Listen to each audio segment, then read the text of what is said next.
Welcome to our continuing series, Questions and Answers for a World in Crisis.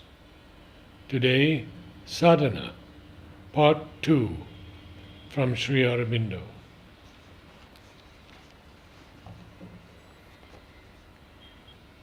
By intensive sadhana, I meant the endeavor to arrive at one of the great positive realizations, which would be a firm base for the whole movement.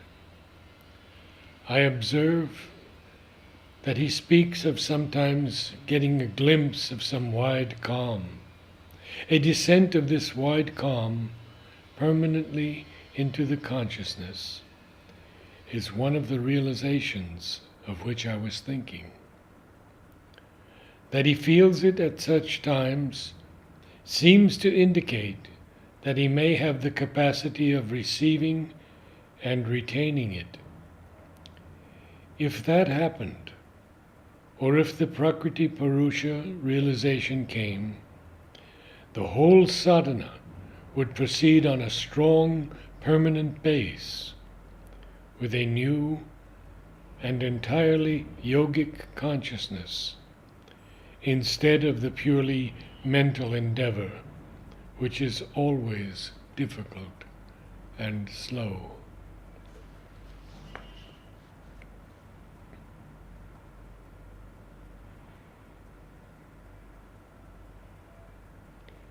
If I have not written to you, it is because I could not add anything to what I had already written before to you. I cannot promise that within a given time you will have a result which will enable you either to go out into the world with a stronger spirit or succeed in the yoga. For the yoga, you yourself say that you have not yet the whole mind for it, and without the whole mind, success is hardly possible in sadhana. For the other, it is hardly the function of sadhana to prepare a man for the ordinary life in the world. There is one thing only that could work in a direction which would help you to something which is not that, but still not the whole yoga for which you intimate that you are not wholly ready. It is if you get the spirit of the yoga of works, as it is indicated in the Gita. Forget yourself and your miseries in the aspiration to a larger consciousness. Feel the greater force working in the world, and make yourself an instrument for a work to be done, however small it may be. But whatever the way may be, you must accept it wholly and put your whole will into it. With a divided and wavering will, you cannot hope for success in anything, neither in life nor in yoga. You used the force for the work, and it supported you so long as you preferred to stick to that work.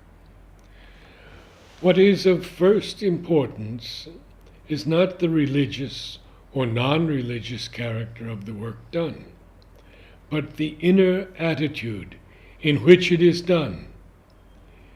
If the attitude is vital and not psychic, then one throws oneself out in the work and loses the inner contact. If it is psychic, the inner contact remains. The force is felt supporting or doing the work, and the sadhana progresses.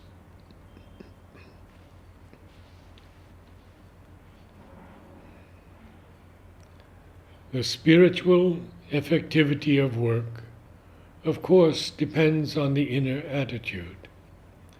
What is important is the spirit of offering put into the work. If one can, in addition, remember the mother in the work, or through a certain concentration, feel the mother's presence or force sustaining or doing the work, that carries the spiritual effectivity still farther. But even if one cannot, in moments of clouding, depression, or struggle, do these things, yet there can be behind a love or bhakti, which was the original motive power of the work, and that can remain behind the cloud and re-emerge like the sun after dark periods. All sadhana is like that, and it is why one should not be discouraged by the dark moments, but realize that the original urge is there, and that therefore the dark moments are only an episode in the journey, which will lead to greater progress when they are once over. No, without sadhana, the object of yoga cannot be attained. Work itself must be taken as part of sadhana. But naturally, when you are working, you must think of the work, which you will learn to do from the yogic consciousness as an instrument and with the memory of the divine.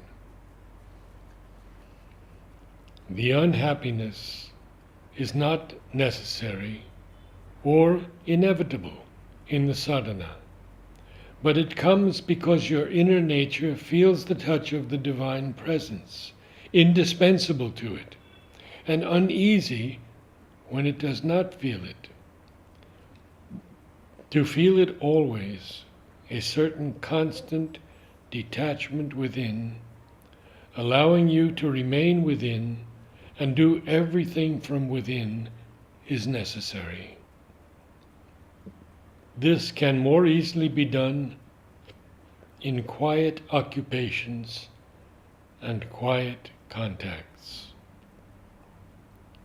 For it is quietness and inwardness that enable one to feel the presence. The stress of the power is all right, but there is really nothing incompatible between the inner silence and action.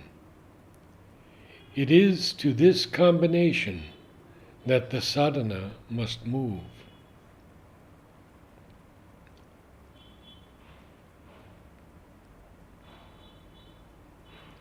The first thing, therefore, that has to be done is to bring back the supporting restfulness. And this is ordinarily done by cessation of work and repose. In the experience you had, that was replaced by a restfulness that came from above in answer to your station of prayer, and an energy that also came from above. It is the same principle as in sadhana.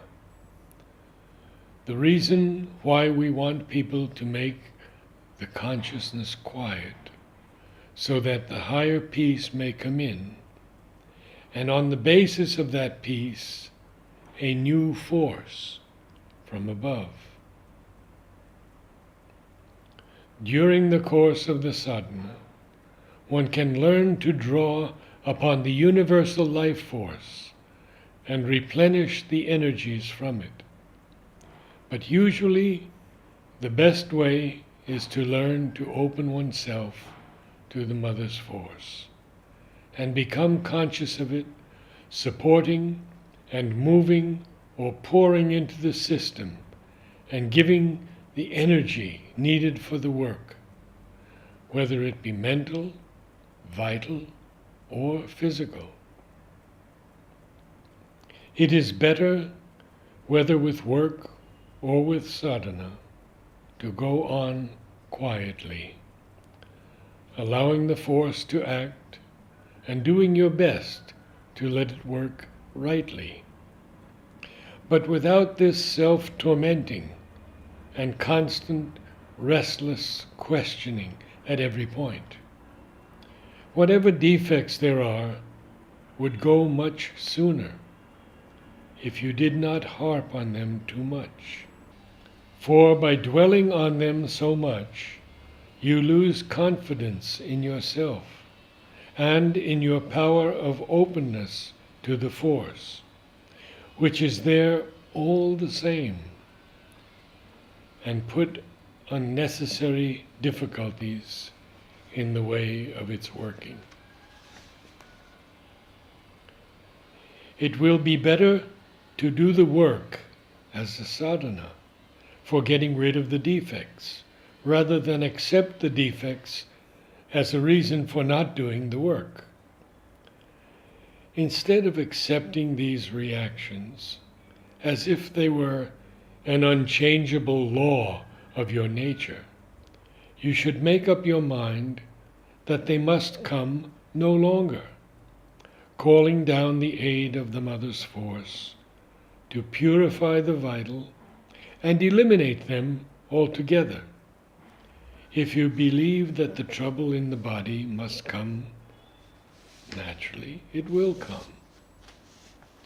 Rather fix in your mind the idea and will that it must not come and will not come. If it tries to come, reject it and throw it away from you. From the point of view of sadhana, you must not allow yourself to be in the least disturbed by these things. What you have to do, what is right to be done, should be done in perfect calmness, with the support of the divine force. All that is necessary for a successful result can be done, including the securing of the support of those who are able to help you. But if this outer support is not forthcoming, you have not to be disturbed, but to proceed calmly on your way. If there is any difficulty or unsuccess anywhere, not due to your own fault, you have not to be troubled. Strength, unmoved calm, quiet, straight and right dealing with all things you have to deal with must be the rule of your action. The transformation of the nature, the harmonizing of all these discordant things in the being, are the work of sadhana. Therefore you need not be discouraged by observing these things in you. There is hardly anybody who has not found these things in himself.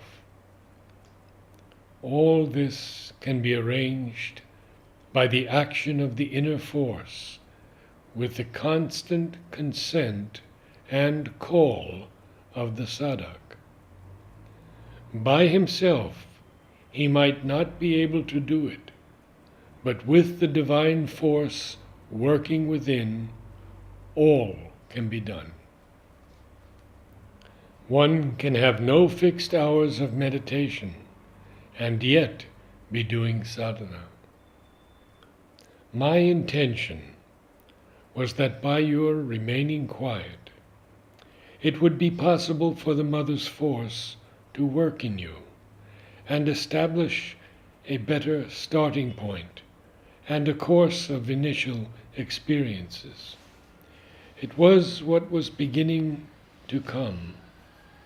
But if your mind again becomes active and tries to arrange the sadhana for itself, then disturbances are likely to come.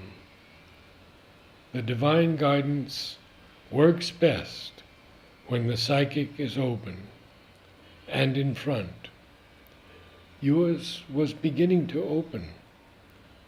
But it can also work even when the sadhak is either not conscious of it or else knows it only by its results.